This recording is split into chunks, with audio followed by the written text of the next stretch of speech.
அன்பானவர்களுக்கு வணக்கம். கந்தன் மலை அப்படின்ற ஒரு திரைப்படம்.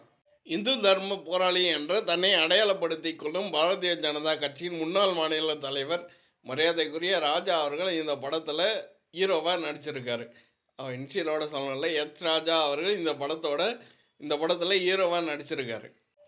திருப்பரங்குன்றம் பிரச்சனை, அப்புறம் நாடக காதல் போன்றவற்றை இந்த படம் பேசுறதுனால இந்த அரசியல் காரணங்களுக்காக இந்த படம் வந்து தியேட்டரில் ரிலீஸ் ஆகிறத முட்டுக்கட்டை போட்டதாகவும், அதனால் யூடியூப்பில் ரிலீஸ் பண்ணுறதாகவும் அறிவிச்சிருந்தாங்க.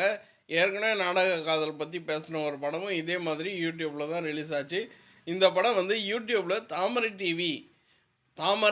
டிவி அப்படின்ற ஒரு யூடியூப் சேனலில் ரிலீஸ் ஆகிருக்கு. எனக்கு தெரிஞ்சு இந்த படத்துக்கு நல்ல வரவேற்பு இருக்குது. 1 மணி நேரம் 1 நிமிஷம் ஓடுற இந்த படத்தை வந்து நான் பார்க்கும்போது ஒரு நாள்லேயே 1,50,000 பேர் 1,50,000 வியூஸ் மேலே போயிடுச்சு. மக்கள்கிட்ட நல்ல வரவேற்பு இருக்குது. இது ஒரு வெற்றி படம் அப்படின்னு தான் சொல்லணும். இன்ட்ரடக்ஷன்லேயே ராஜா அவர்கள் ஒரு சூப்பர் டைலாக் கூட பேசி ஆரம்பிக்கிறாரு. சர்ச்செலாம் யார்கிட்ட இருக்குது? கிறிஸ்டியன்ஸ் கிட்டே இருக்குது. மசூதியெல்லாம் யார்கிட்ட இருக்குது? அந்த நிர்வாகம் யார்கிட்ட இருக்குது? முஸ்லீம்கிட்ட இருக்குது. இந்துக்களோட கோயில்கள் மட்டும் ஏன் இந்துக்கள்கிட்ட இல்லை அப்படின்னு கேட்குறாரு. அந்த மாதிரி இந்துக்கள்கிட்ட இருந்தால் இந்துக்கள் வந்து கடன் வாங்க தேவையில்ல, படிக்க வைக்கிறதுக்கு லோன் வாங்க தேவையில்ல, படிக்க வைக்கணுன்ட்டு நிலம் மூலத்தெல்லாம் விற்று எதுவும் பண்ண தேவையில்ல அப்படின்றது கூடுதல் இன்ஃபர்மேஷன். ஜாதி இல்லை, மதம் இல்லை அப்படின்னு வெளியே சொல்லிக்கிறாங்களே தவிர, ஆனால் அப்படி எல்லாமே இருக்குது அப்படின்றத சொல்கிறது தான் இந்த படம்.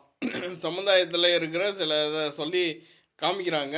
சரி, இப்போ நம்ம வாங்க இந்த படத்துக்கு கதைக்குள்ளே போவோம். கதை எப்படி ஆரம்பிக்குது அப்படின்னா, திருப்பரங்குன்றம் மலையில் முருகனுக்கு சொந்தமான மலை. இது வந்து 1931 கோர்ட்டு தீர்ப்பில் இருக்குது அப்படின்னு சொல்லி கதை ஆரம்பிக்குது. அப்புறம் யாரோ ஒரு ஜாதி கட்சி தலைவர் அப்படின்னு காமிக்கிறாங்க. அப்புறம் நிறைய இளைஞர்கள் வந்து கெட்ட பழக்கத்தில் மூழ்கி இது பண்ணுறாங்க. சந்தோஷமாக இருக்கீங்களாடா, நீங்கள் வந்து காதல் பண்ணணும், கூடவே இருந்து நம்பிக்கை துரோகம் பண்ணணும் அப்படின்னு அந்த தலைவர் வந்து எல்லாருக்கும் சொல்லி கொடுக்குறாரு.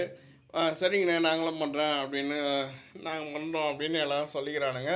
அப்போ கூட அங்கே இருந்த ஒருத்தன் வந்து, பெரிய இடத்துல நான் கை வச்சுருக்கேன், அந்த பொண்ணை நான் கட்டிக்கின்னு உங்கள் காலில் வந்து விழ வைக்கிறேன் அப்படின்னு அந்த பையன் வந்து அந்த தலைவர்கிட்ட சொல்கிறான்.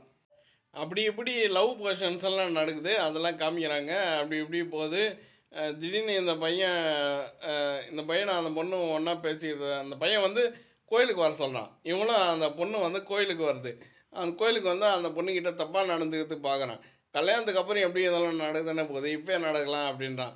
அந்த பொண்ணு, சி வேணாம், இதெல்லாம் கல்யாணத்துக்கு அப்புறம் தானே, இப்போ வேணாம், கல்யாணத்துக்கு முன்னாடி வேணாம் அப்படின்னு சொல்லுது.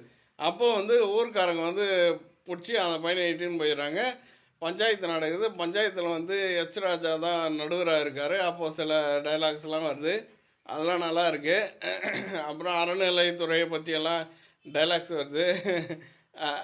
அதெல்லாம் யோசிக்கிற மாதிரி இருக்குது. அப்புறம் அந்த பஞ்சாயத்தில் என்ன ஆகுது அப்படின்னா, அந்த பையன் நல்ல பையன் போல் இருக்குது.